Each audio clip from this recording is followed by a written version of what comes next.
I know self-publishing's not for everyone. Nothing is. But if you've considered self-publishing for even a minute, listen up, because I'm betting I know what's holding you back from exploring it further or getting started. Number one, you think the self-publishing process is a lot harder than it actually is. And number two, you're understandably afraid of doing it, air quote, wrong. So I've created a new free resource for you. It's called the Self-Publishing Starter Kit, and you can get instant access to it by clicking the link in the show notes or visiting publishaprofitablebook.com/self-publishing 101. In this free training, you'll discover the exact 4 steps to focus on and mistakes to avoid so you can publish an incredible book that's indistinguishable in quality from a New York Times bestseller without overthinking, overguessing, or overspending in areas that won't make a difference. Again, visit publishaprofitablebook.com/self-publishing 101 to get instant access. Welcome to the Write the Damn Book Already podcast. My name is Elizabeth Lyons. I'm a 6-time author and book editor, and I help people write and publish powerful, thought-provoking, wildly entertaining books without any more overthinking, second-guessing, or overwhelm than absolutely necessary. Because let's face it, some overthinking, second-guessing, and overwhelm is going to come with the territory if you're anything like me. I believe that story and shared perspective are 2 of the most potent ways we connect with one another, and that your story, perspective, and insights are destined to become someone else's favorite resource or pastime. For more book writing and publishing tips and solutions, and plenty of free and low-cost resources, visit publishaprofitablebook.com. All right, there are some episodes that just need very little introduction, and this is one of them. I first spoke with Meg Tatey about 18 months ago when her first novel, Super Bloom, was coming out. Her next novel, Bluebird Day, will be released on December 3rd. And even though I can hardly admit that it's been a year and a half since we last spoke, because that's not even right. And she couldn't live further away. Like, she's in Massachusetts, for God's sake. I definitely am going to have to get myself to Boston. This conversation was so fun, so honest, so illuminating, so insightful that let's just leave it at that and get right into it. All of her links, all of the links to everything we talk about in the podcast are in the show notes. Here we go. Okay, can I just jump right in? Yeah. I mean, if anything comes up that we're like, ew, we don't like that, then we'll edit. But I have a feeling everything that you say, I'm going to want to include. So I'm like, let's just. You're my first podcast about the book, so I'm going to be a little new to talking about it. Are you kidding me? Yeah. 2 weeks ago, I talked to Emma Gray. Awesome. About her new one, and it was the first one for her too. About that. That's so great. That's awesome. Now I'm going to message Diana over at Zibby Books and say, listen, here's the thing. It would appear that I'm the first. I get to be the first for people. You do. So let's keep that going. That's awesome. So it has been a year and a half since I talked to you about Super Bloom. First of all, how is that possible? that I wrote another book. No, that it's already been a year and a half. I know. It's crazy. I mean, it is crazy. It is crazy. So, okay, I get Bluebird Day in the mail, and this is the exciting day. Now, because I told you this, well, you might not remember because it was a year and a half ago, but I think I told you then, I don't always read the whole book through before the interview because I don't need to, because we talk more about the process than the book. But I always try to read at least the first chapter. Okay, Meg.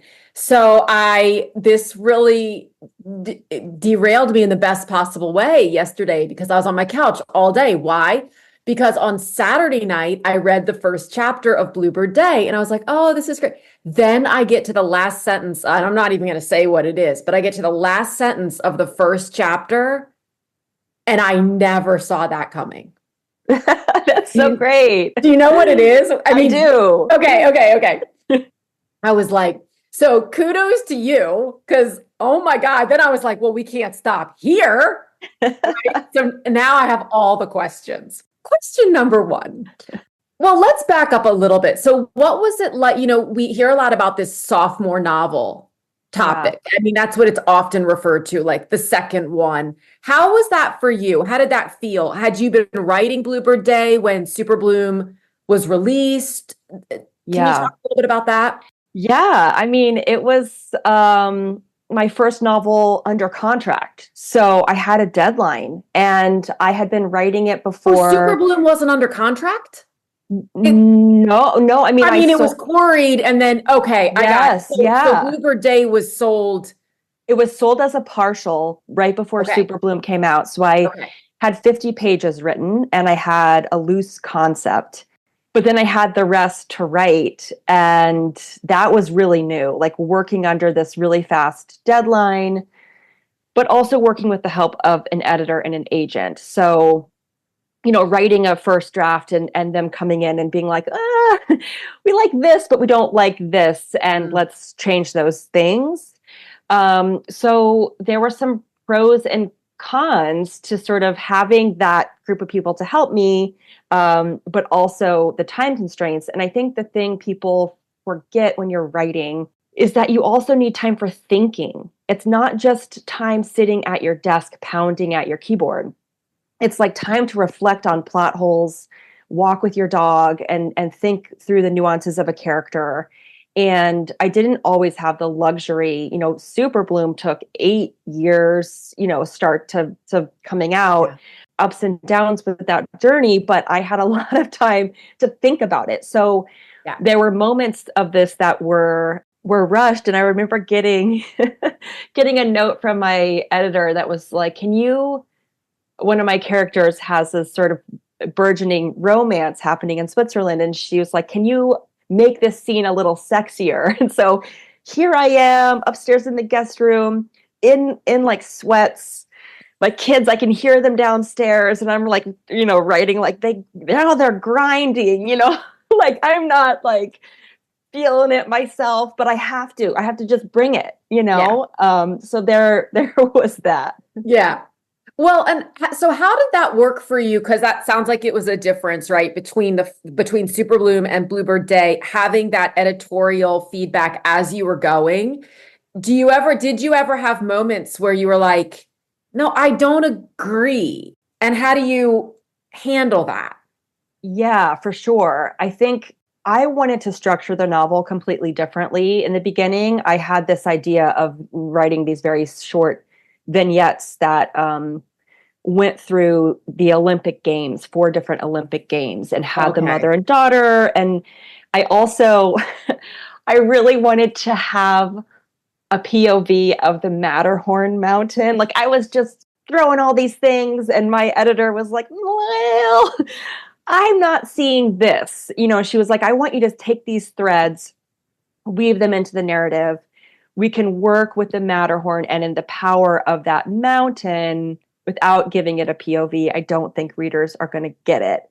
So Okay. I had to sort of abandon that, and then really fight for the things that felt really, powerful to me. If there were Yeah. moments where I was like, that I don't want to give up, or it's kind of like an intuition thing, like knowing, okay, I think my editor's probably right that trying to get readers to believe this mountain is consciousness. I mean, it was just kind of a strange thing I was trying.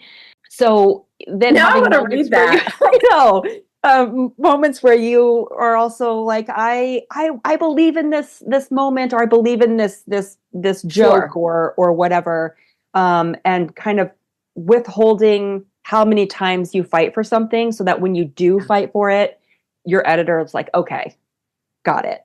Picking Yeah. your battles. Hmm. So, Exactly. one thing I'm always curious about is because, and it may be a selfish curiosity. It is a selfish curiosity in many ways, but I also hear it from a lot of other writers. When we start to bring in, so we have our editor, which we bring in at various times. Sometimes it's at the very beginning, sometimes it's not till 8 years later, right? Whatever. Then we have the beta readers, and some people bring in betas and some people don't. And when they bring them in is very different, and where they source them is different. What's your experience and perspective on that in terms of, for example, let's say you wrote something with Bluebird Day and your editor's like, like I'm not really feeling it. Are you someone who would ever have someone else read it who might say, oh, I'm totally feeling it? And then you start to feel pulled between those two. Because Yes. as editors, like as an editor, I can say, I think strong editors won't say, we know this is right. It's more of an inkling. It's more, and we're reading as an editor and we're reading as a reader in many Hmm. cases, right? And then it becomes subjective. Yes, yes. And I had a lot of beta readers for Super Bloom, and I started to sort of pull those people in for Bluebird Day, kind of as a way, I think, to sort of be like, but they all think this, they all agree with me. And she was sort of like, hold on, we will get feedback from other people and other readers, but let's not bring in a bunch of other people in your head yet. Right. Um, Any more than and are already in your head because yes, yeah. yes. And let's work this out together. And with my agent, who's also a really great reader and gave some great editorial feedback. And then I took it to just a few very trusted people. So, I think there's like 3 this time. And then also my husband happens to be, he's the type of reader who just comes in and he like finds the things that we just haven't thought of, like Yeah. for a while there's the sort of climax of the book is this cross country ski scene, and for a while I had them right next to each other cross country skiing, and he was sort of like, they would never do that in super deep snow. One would be cutting track for the other, they would be right behind each other. So he always comes in with like weather, Okay. like there wouldn't Okay. be this sort of snowstorm. Like he just has these great moments. And so just realizing like, who are the people that I trust, and who do I need to go to for different things about the Yeah. book, and not just pulling everybody in because I need an ego boost. Like I need someone to come in and be like, it is amazing, which is also nice, but it's not always great, helpful.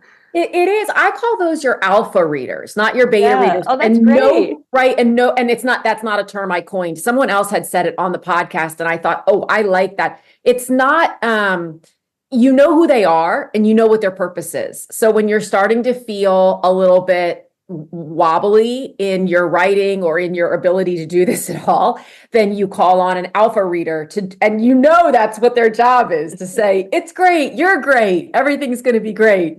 And I do think that's equally important at certain points, because no matter how many books you've written, I feel like everybody I talk to will echo that even if it's book 12, they have a moment where they think, maybe I should have stopped at 11, Yes. right? Like Yeah. maybe I don't have another one in me. But what you said reminds me of when people are writing legal thrillers or Yeah. medical, if their editor is not an attorney or a doctor, sometimes you do need to bring in someone who can say, like, no, they wouldn't wear parachute pants into the OR. Why did I just say parachute pants? I don't know, but I love that vision. Do you even know I what love that? that. So you know I what it do. is. Okay, Yes. we're gonna totally segment. I'm gonna segment the audience by who knows what parachute pants are. And did you ever have parachute pants? I think I did. I didn't, and I wanted them so bad, Well, maybe, Megan. you know what? You could do it now. They're probably back again. They I probably wanted are. red, of all things, I wanted red. Like I can still see myself. Maybe I should write this scene into something. I think we were in like J.C. Penney or something, my mom and I. And I remember being like, I want the red parachute pants. I didn't get them. Did Anyway, you tight roll your jeans? of course, Of but course you here's the did. thing. Of course, but here's the thing. You have to fold, and I could never get it right. And I'm sure there's some character trait, that like personality trait, that would now describe why. But if you folded them backward, I couldn't have a wing, Oh, yeah. right? So if you folded them forward and then rolled them, you'd have that gap That's where true. air. Did you do it? Did I you put your did. socks over your Oh, stretch yeah. pants? Oh, Okay. yeah. Oh, yeah. That looks so good. And the socks had to match like your top. They did. For Okay, sure. this is not a fashion podcast, but clearly if I ever am writing an 80s character, I will be Yes, calling you for for like sure. Maybe that's the next book has maybe 80s fashion. what did we do? All I remember is Forenza. Wasn't that the from the Oh limit? yeah. Yeah, for Yeah, that was sure. the label. That was the thing. Okay, back to Bluebird Day. So, all right. The first chapter, I love this question. I love because the answer is almost always no. And so I'm waiting for the answer to be yes. Was the first chapter always the first chapter?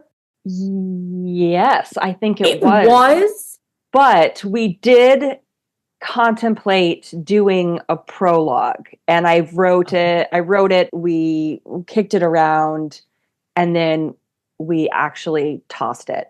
And it was sort of one of those Olympic Games chapter, Yeah. but it was always the first chapter. Yeah. So you're the But I first. mean, like, I also honed that thing over and You over. did. Oh, yeah. So, I mean, the bones of it were there. And I Yeah. knew that that last line I was just, was going to be that thing. oh, you knew But the last line was going to be the last line. yeah, I did.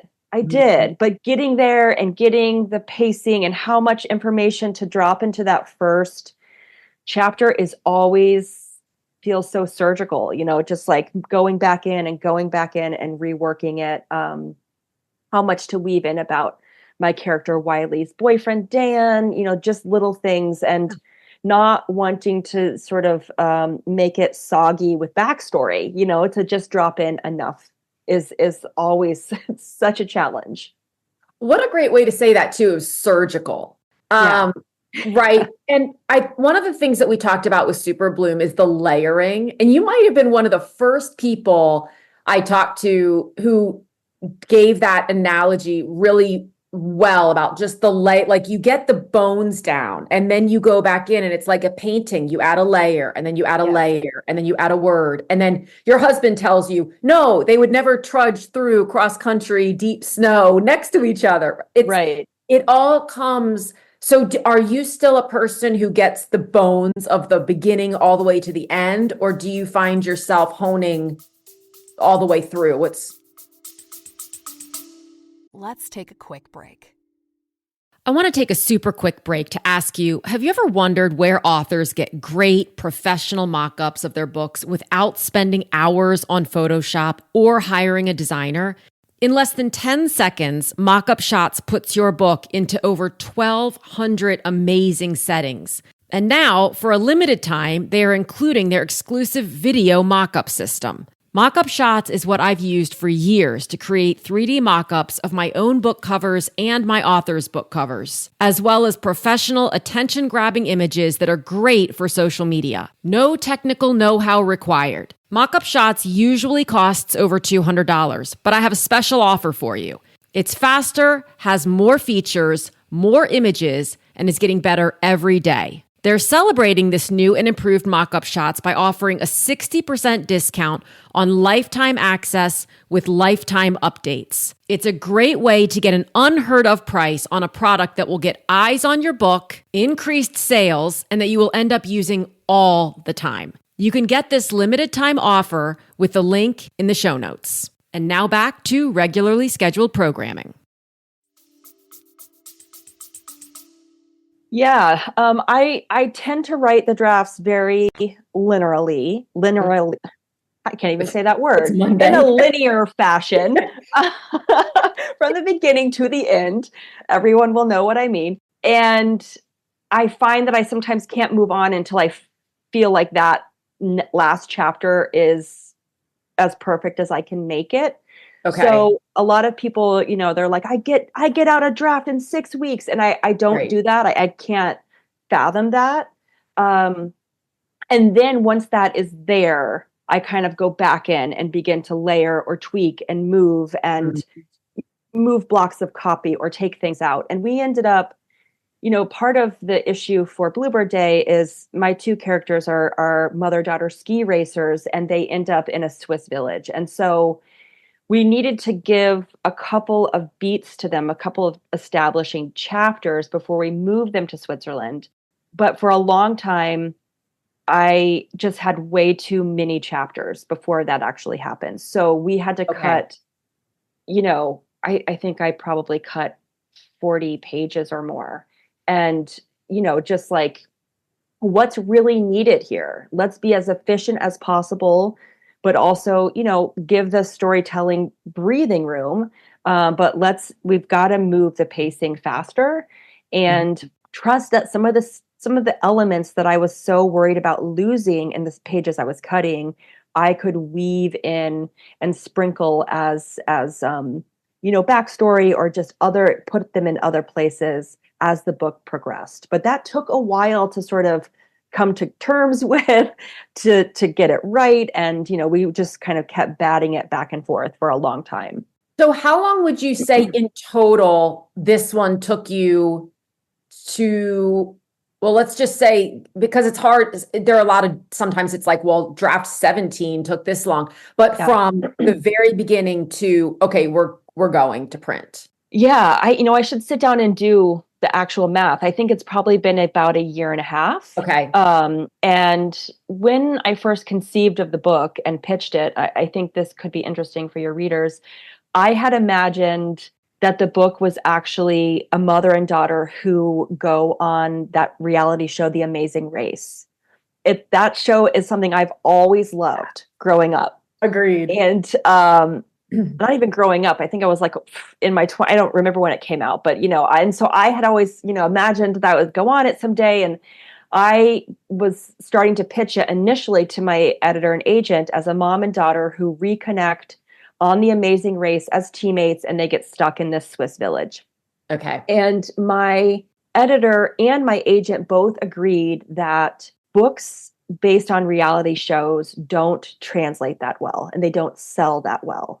And, they were like, we've seen that they gave me some examples, like great writers, well-intentioned, people love to watch these, but they don't love to read them. And so they sort of had me brainstorm, like, well, how else could these two women reconnect? And, female sports is just like exploded recently with so much attention on female athletes. Absolutely. Who are just, all different sports. And it's always been there, but now there's more attention on it. So we were kind of like, well, how can we kind of just move the lens of this a little bit and make these women really formidable athletes? And I just started thinking about, what's the hardest sport I can imagine? And that was downhill, ski racing. And I was able to interview a bunch of different racers and even former Olympians about what that life was like. I'm forgetting your original question, but yeah. I've already forgotten it as well. Also, but this is great. Also, I just want to point out that I just looked down and it is Monday and I hadn't even plugged in my mic. So, it's fine. But for anyone listening who's like, wow, she sounds a lot crisper right now, it's because I just plugged in my mic. So are we going to go back and start all over? No. I will if you would like to. No, we're not. You want me to remember what everyone, do I parachute pants? Like I know it's too good. It's too good. But these things happen and we just keep going. By the way, it was recording my voice. I just think we'll see how it sounds. Okay. Well, if we have to do it again, if it's horrific, then I'm going to be like, I'm the best person. Can I send you parachute pants to join? If I send you parachute pants, can we do it again? That's essentially what's going to happen. And we'll plug them and get sponsors. We'll get sponsors. Exactly. Like who's making those? Come on, people. Okay. So this gave me another question because I'm thinking about myself because, it's Selfish Monday or something. When I read now, it's not now. It's been forever. I feel like I'm reading for pleasure and I'm also studying. Do you ever feel like you're doing that when you read a book that really hooks you in some way? Do you find that you analyze it in a way to kind of see like, what did this author do correctly? And I'll say, for example, with Bluebird Day, after the first chapter, I was thinking everything you said. I'm like, the pacing of this was so great. There's just enough information about the main characters to start getting me intrigued, if not hooked. I mean, that last line, forget about it. But to your point earlier, it's not so much backstory that I feel like I'm slogging through it without context as to why it's important. Do Yeah. you find yourself doing that as like a means of honing your own craft? Yeah, and I feel like it's sort of ruined reading for me. I I'm I mean, I'm so glad you said that. Yeah.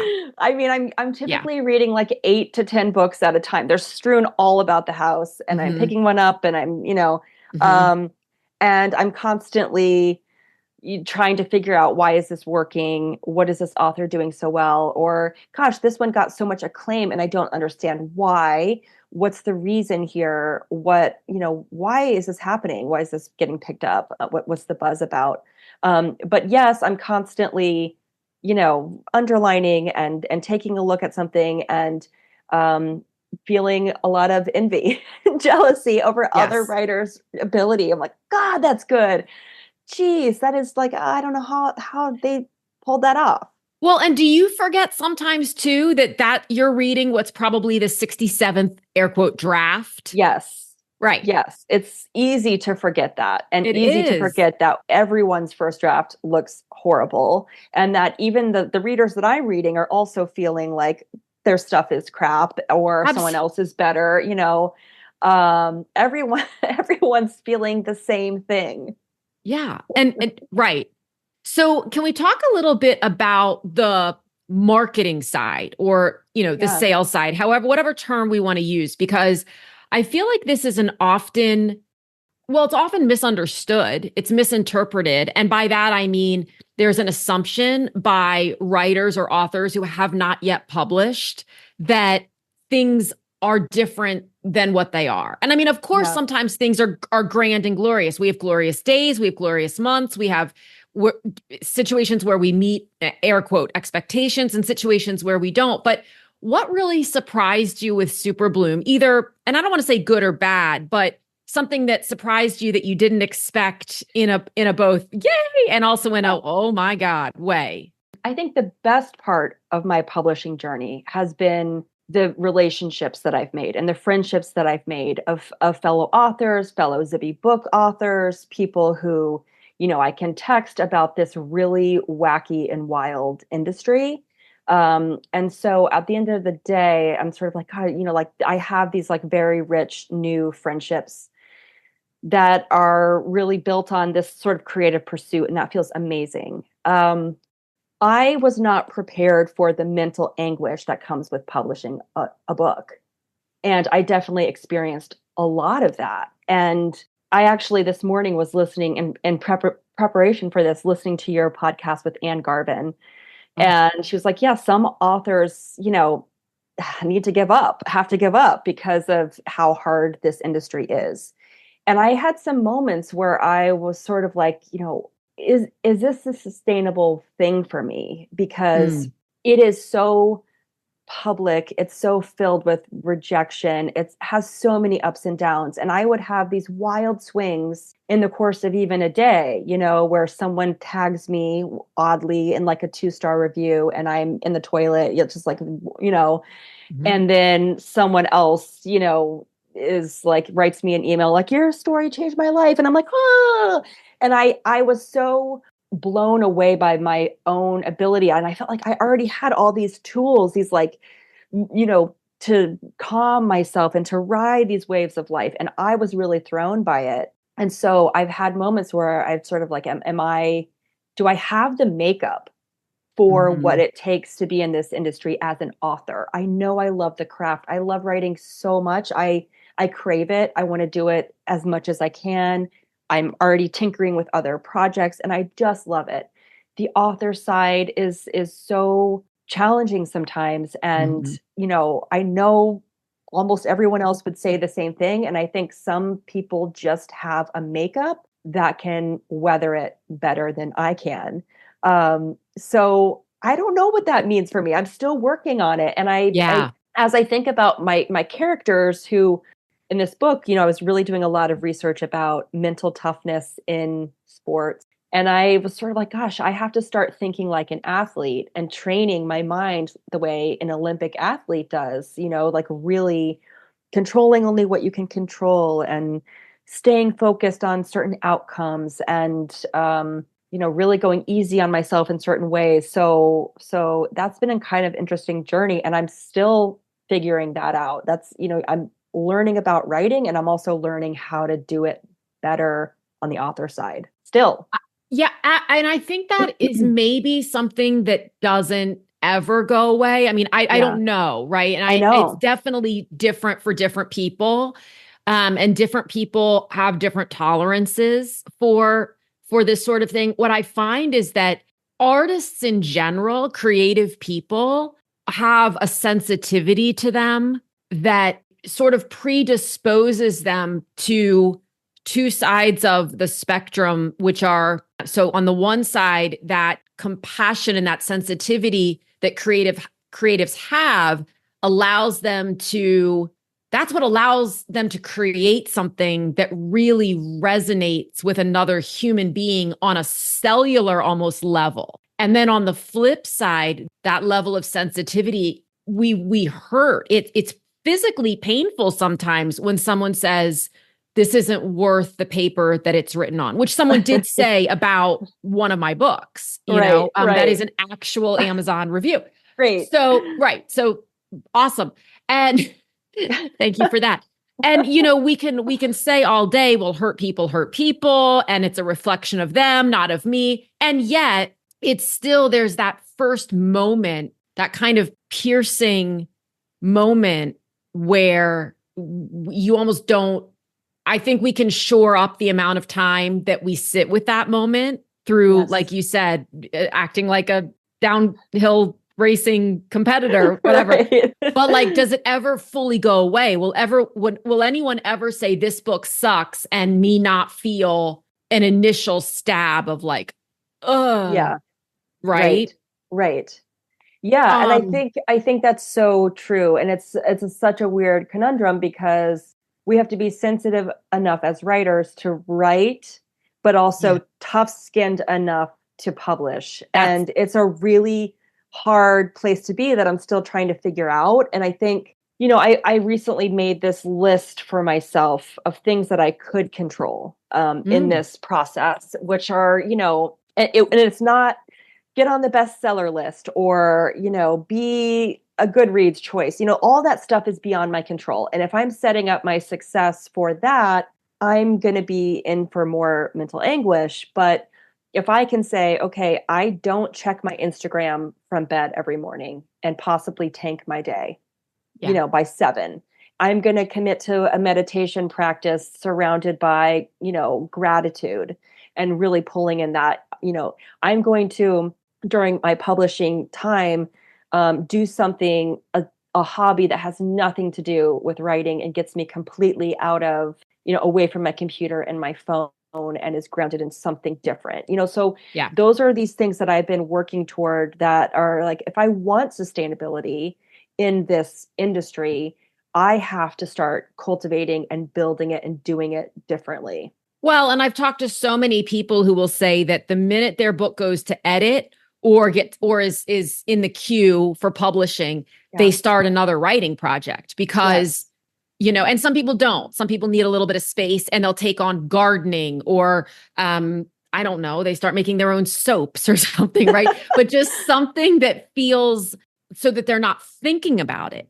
Right. Because to your point, it's done. Like you can't, and the number of people I've spoken with, like authors who I've worked with who have then published and they'll say, okay, what do I do now? And I say, well, you hit the publish button, like literally.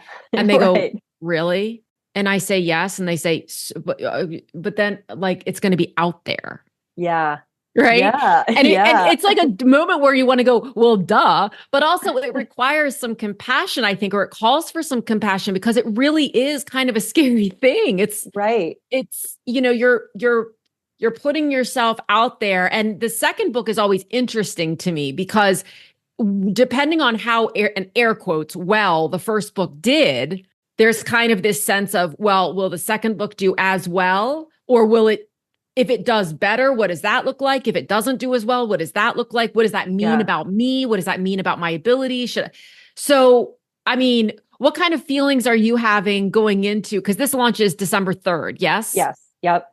Yes. So we still got 8 weeks. So we're in Mhm. pre-order. So this is the time, Yeah. people, and you're going to want to just pre-order it because I mean, if nothing else, for the first chapter, for the last line of the first chapter. Uh, But how are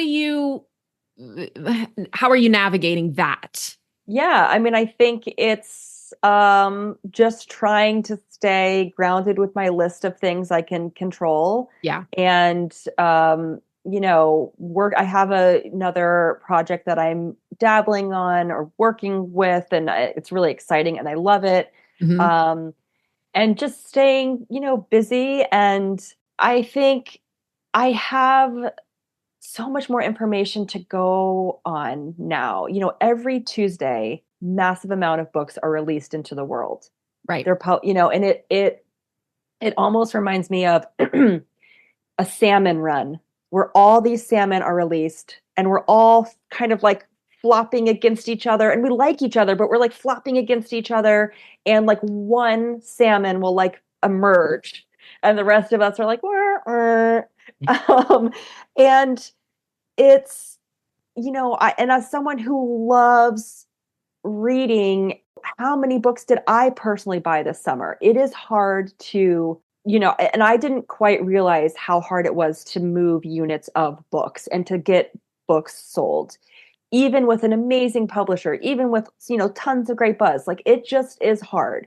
So I'm more realistic this time around, and my family's everyone's more, no one's like, go buy the beach house. Like, Right. and so, just like, okay, now I know what this is like. And I am doing this because I absolutely can't not. I love to write so Mhm. much that it outweighs some of the sort of pain and stress that comes with publishing. And I can't be caught up in the numbers because you just never know. And you just never know what's going to happen. Some things are so fluky, Yeah. and you just don't know what will happen. And you don't know, books will have long lives and amazing things can happen, 3 years. years down the You road. just never know, You just never know. so I have to Yeah. just like let it go and believe in the book and like be like, farewell, my love. And, Right. off you go. And like now my attention has to be on the next thing. So yeah. Let's take a quick break. Is starting a podcast on your wish list or your to-do list? If so, check out my podcast starter pack. It's 35% off right now with code PODCAST35. This straightforward, no fluff guide enables you to start your author podcast in just a few days by providing you with everything you need to get that podcast launched without overwhelm or overthinking. This mini course covers effective episode planning strategies for newbies and experienced interviewers alike, exactly what recording equipment you need. You'll get the links to all of the equipment I use, surefire and slightly unorthodox tips for finding and approaching potential guests, 5 creative ways to keep your podcast interesting, my simple podcast editing tips, no outsourcing required, and creative ways to monetize your podcast even when you have an audience of 3. You'll also get my podcast intro and outro templates, email templates for guests, show notes templates, customizable show graphics, and my printable podcast planner. Again, the code for 35% off is podcast35. Visit publishaprofitablebook.com/podcast 101 to get started. Link is also in the episode notes. And now back to the episode. Yeah. So, okay, 2 more questions. So what is your writing? Do you write every day? Do you force the writing every day? Do you write as inspiration strikes? What's your approach to that Yeah. I mean, now? I run a business as a writer and editor as like my main job. Right. It's called WordLift. So I have lots of clients. So, you know, I wish that I could just clear my entire schedule and write every day. For me, I don't have the anguish of like, breaking the seal and having to write. I wish that I could just do that. But often I have projects and deadlines that I have to work through.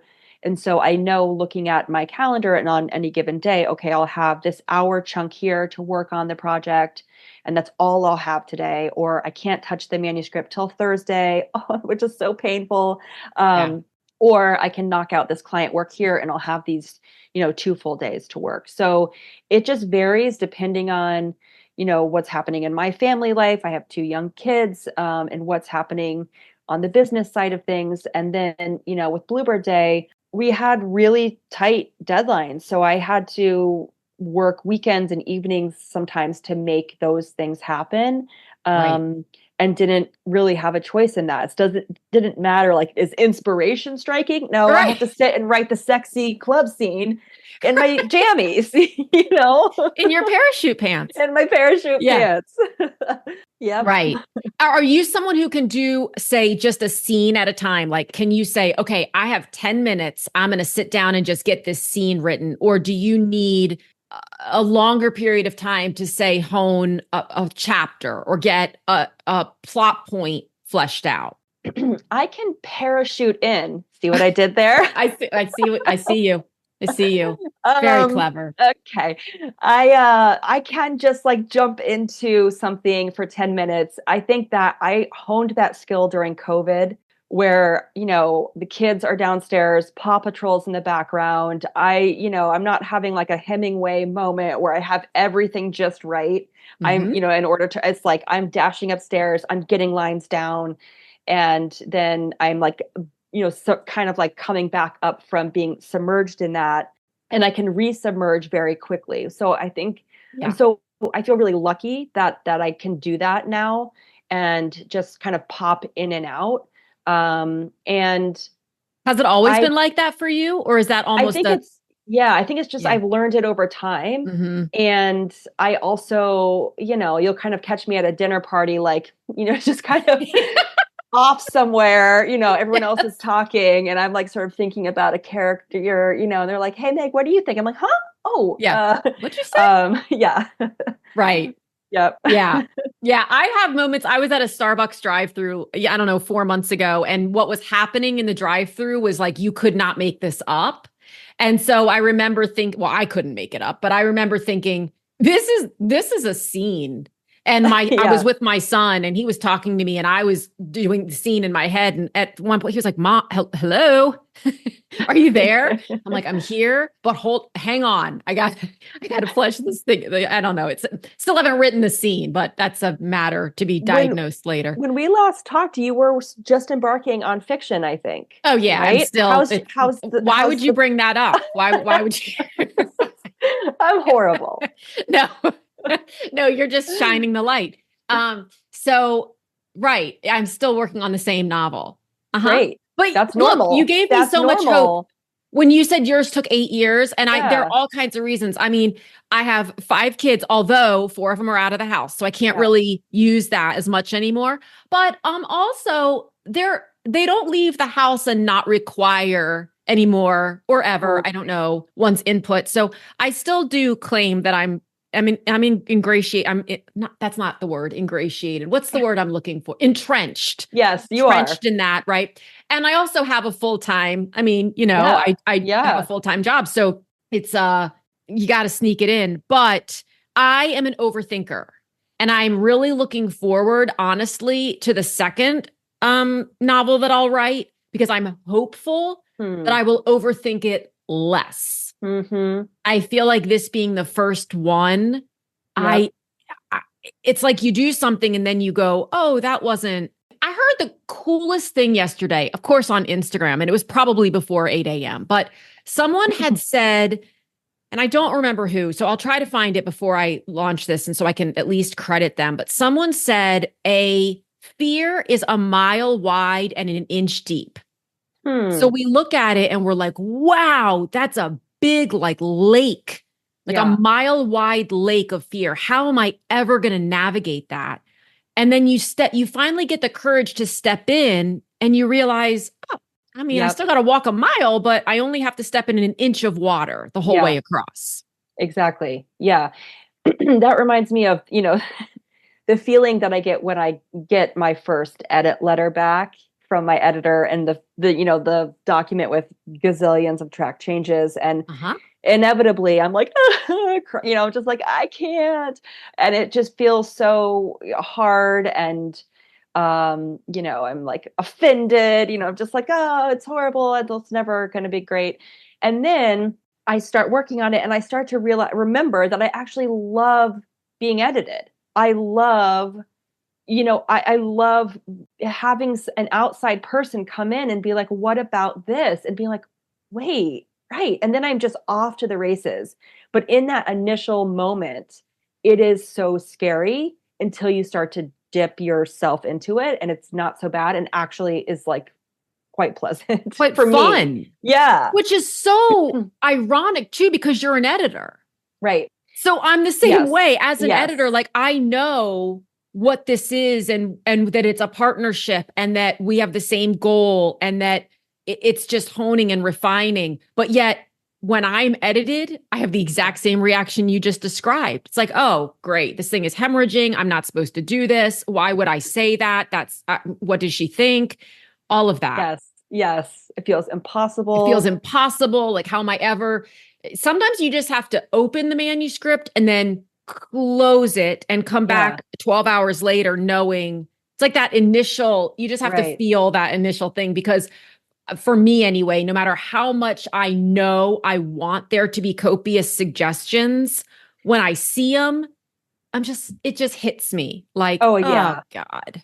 It's not a good feeling. It's not, it's like the Phoenix heat.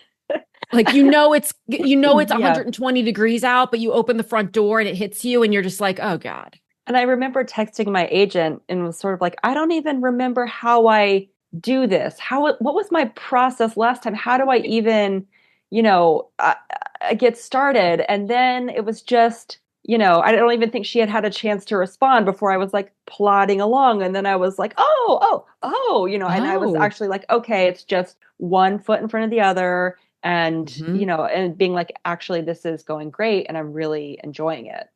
Exactly. Okay. Last question. And this is going to be probably a long answer given the way your proclivity for reading, but what are you reading right now? Oh my gosh. I know.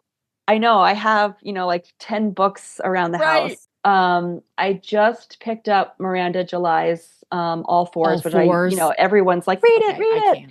I just read the first two, two paragraphs and was like, oh my gosh, it's such great writing. You're so the good. Third person that is getting ordered today. You are the third person who has said that. Yeah, I read her other novel, which was the wildest thing I've ever read. Just so out there, it was like such a trip. So I'm excited to read this one. I'm reading a really funny book. I'm always interested in comedic novels because I like writing funny. And so I'm reading a book called Big in Sweden by Sally Franzen. And Meg Ryan, actually the actor, does the voiceover and happens to look exactly like the author. And they just ended up striking up this friendship, and she sort of plugs the book, and it's really great. It's very funny. That's fun.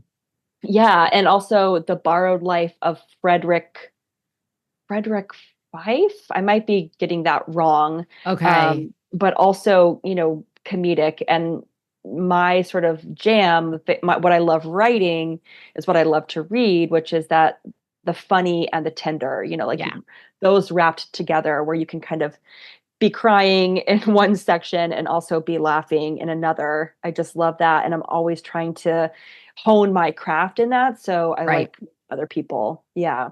What I love about this segment is with the exception of All Fours, which I keep hearing about, I've never heard of those other two books. That's so great. Right. Or those authors. And you could tell me, oh my gosh, she's the New York Times best #1. And I go, I don't know what to tell you. Like, I know it seems like I air quote should know these things being in the industry, but I don't. Like, I don't often pay attention necessarily to bestseller lists. I mean, for different reasons I do, but not for choosing what to read. I actually take great pleasure myself in finding somebody new to me. Yeah. The Seven Husbands of Evelyn Hugo. Oh, yeah. Mm-hmm. I had never heard of until it got, I mean, it was months and months and months after it sort of took the world by storm. But I had never heard of the author. Oh my gosh. Yeah. And it was brilliant. Now I want to read everything she's written. Now you're going to have fun because there's a long backlist. There's a long backlist. And I think like what we were saying earlier, that's sort of what can end up happening, and what often does end up happening is maybe the first book wasn't right for somebody or didn't find somebody, and then it finds them maybe on a sale. There's a book I love. I think it's called The Last Paris Bookstore. The Paris, I'll put it in the show notes. And it was on clearance at my indie bookshop in town, Changing Hands in Phoenix. And it's so I loved the title. I loved the cover. And it's by Nina George. And I have a child named Nina and a child named George. So I thought, it's fate, right? That's amazing. And it's fabulous. And I don't know how I would have ever found it otherwise, because I love that. It's from years ago. Yes. Yes. So, that's amazing. Well, I'm excited to read an Anne Garvin novel, which I haven't read. Well, brace yourself. I listened to your podcast this morning. Well, just brace yourself. I know of her, and I've seen her books around. I just haven't gotten to it yet. No, I definitely will. She's so great. I've read 2, and I'm not going to remember right now. I'll put them in the show notes, but I just got Bummer Camp. She sent me a copy of Bummer Camp. And the other thing is when you released Super Bloom, that was probably the first, merch box I had ever received. And it was so smart. I loved it so much, with the cucumber eye patches and the Mad Libs. And it was, that was you had the Mad. Yeah. And so when Anne sent me Bummer Camp, there was a little, like a patch, like a Girl Scout. So it was and other things too, but it was all related to going to camp. And it was this kind of nostalgic. So I have not started Bummer Camp yet. It's in the pile, and I can't wait, because I can't put her books down either. That's so great. You'll I love can't her. Wait. She's got that great balance of tender and humor. Okay. Yeah. Wonderful. So many authors, so little time. I know. I don't know what to do.